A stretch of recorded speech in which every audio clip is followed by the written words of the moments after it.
E aí, crentes, tudo bem, gente? Estamos de volta aqui para mais um episódio do Crentona Ela.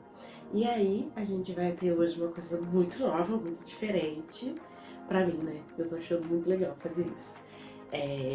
Pensando nesses dias no que eu podia fazer de novo aqui no podcast e tudo mais para compartilharmos juntos.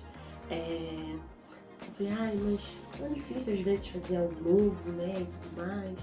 Tem tanta gente fazendo do mesmo e voltando coisas antigas e tudo mais. E aí eu falei assim, mas voltar em coisas antigas não é problema. Inclusive, Deus muitas vezes pede para que a gente volte, retorne ao começo, né?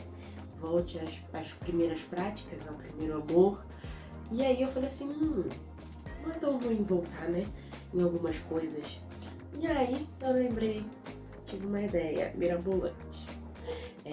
Eu sou do tipo de pessoa que durante os cultos, durante as pregações, eu faço muitas anotações. Eu anoto várias coisas e para eu lembrar depois e para eu pensar sobre isso depois, só que não sei você, amigo que também anota, mas é difícil eu voltar nas minhas anotações e rever algumas coisas, repensar sobre alguma mensagem que ministrou na minha vida, tocou no meu coração. E aí, pensando nisso, eu falei assim, esse é o momento, essa é a hora. Vamos voltar nos meus caderninhos de anotação pra gente compartilhar aqui algumas coisas que ficaram esquecidas.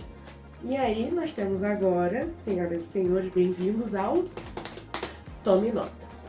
Esse vai ser o nosso quadro agora, onde eu vou rever os meus vários caderninhos de anotação, porque eu tenho mais de 10, e vou selecionar algumas mensagens que foram impactantes na minha vida e que eu vou compartilhar com vocês aqui. Algumas vão ser anotações pessoais minhas, outras vão ser de outros pregadores, pessoas que pregaram em conferência ou na própria igreja que eu estava no momento. E aí vou compartilhar aqui com vocês, mas quando for minha eu vou falar sou eu, quando for de outra pessoa eu vou compartilhar o link, se ainda tiver, porque eu já vi que algumas não foram gravadas, isso é muito triste, porque eu queria reassistir para ver se eu entenderia da mesma forma o que eu anotei nos dias de hoje. Mas o que tiver disponível no YouTube ou no Instagram eu vou conseguir compartilhar aqui com vocês, dando crédito para a pessoa. Então, para hoje, eu vou começar com uma anotação minha, que eu me lembro que foi algo que me chocou muito, me confrontou bastante, e eu não me lembro se foi uma anotação que eu tive durante o devocional ou se foi algum livro que eu estava lendo, ou se foi uma... Eu acredito que tenha sido uma série de pregações na igreja que eu fazia parte lá no Rio, porque eu me lembro vagamente. E aí eu tô aqui com o meu caderninho. Esse caderninho aqui é de 2019 e 2020. Como que eu sei disso? Porque eu tenho aqui as anotações do meu curso de noivos. E eu comecei a usar ele durante o curso de noivos com o meu esposo. E aí, quando terminou o curso de noivos, eu continuei usando ele para estudo, devocional, anotar sermão de domingo e tudo mais. Tem muita coisa legal aqui. Eu fiz um resumo do livro de Esther. Meu Deus, eu não tinha visto isso. Que legal. Talvez eu compartilhe isso depois. E é isso. Daí hoje eu vou falar sobre essa mini anotação que eu tenho aqui. Ela tá dividida em duas partes. Tem essa primeira e essa segunda. Vou falar só da primeira hoje. Eu vou ler pra vocês e enquanto eu for lendo eu vou compartilhando. E aí o título é Kryptonita, que é por isso que eu acho que foi uma série de mensagens de alguém. Porque eu não li o livro Kryptonita daquele cara que eu esqueci o nome. Não lembro quem foi que escreveu. Enfim, mas eu não li. Eu tenho, mas eu não li. Então eu acho que não foi do livro. Acredito que tenha sido uma série de mensagens que eu assisti de alguém. Ou do meu próprio pastor ou de algum outro pastor. E aí aqui fala: os cristãos da igreja primitiva eram confundidos com deuses. Tamanho era o seu potencial em Deus. Aqui é bem aquela passagem que Paulo e Barnabé, eu acho, estão na ilha de Malta.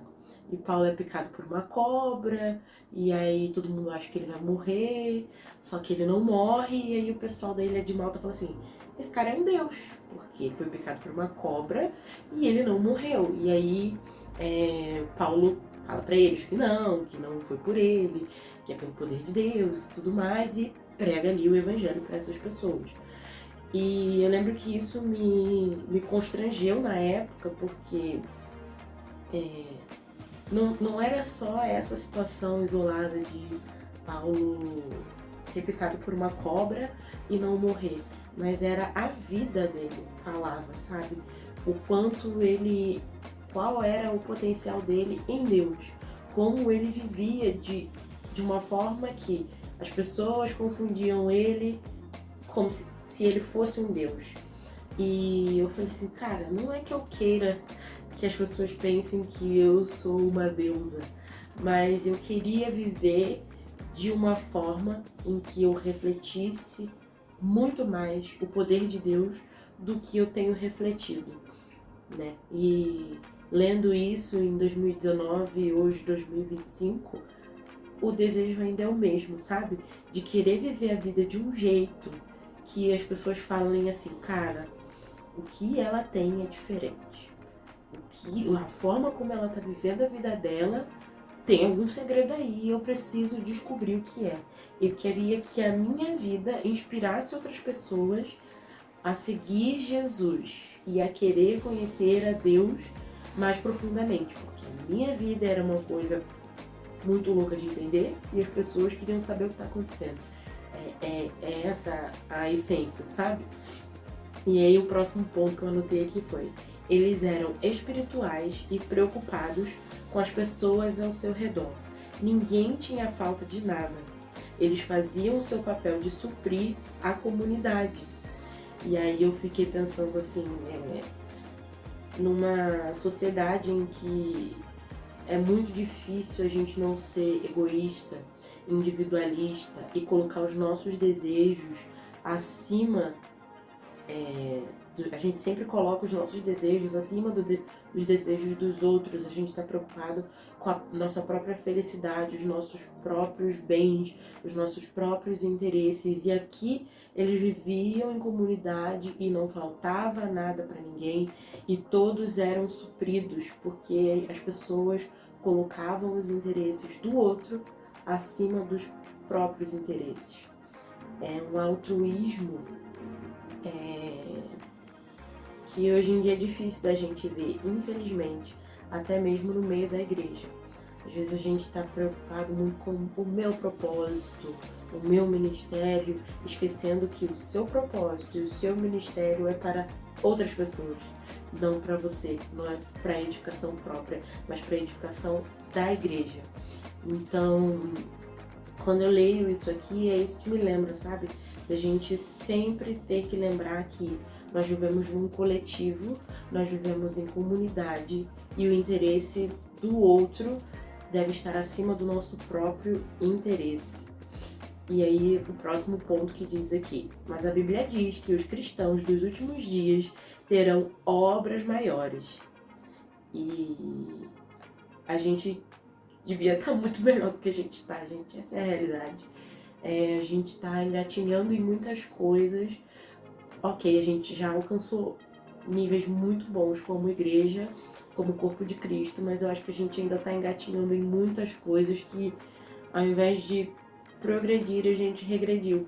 Quando a gente olha para a igreja primitiva, a gente vê que eles tinham coisas que a gente não tem, mas nós temos coisas que eles não tinham. Glória a Deus por isso. Avançamos, mas podemos e precisamos avançar muito mais em características de uma igreja saudável que nós deveríamos ter. E esse senso de coletivo, eu acho que é um bom começo. E aí, finalizando aqui, a igreja parece estar perdida e longe de ser a falada dos últimos dias. Muitas coisas erradas e que precisam sair do nosso meio ainda estão no nosso meio. E aí eu coloquei aqui como destaque que eu acredito que é a solução para tudo isso. Que venha o teu reino e seja feita a tua vontade.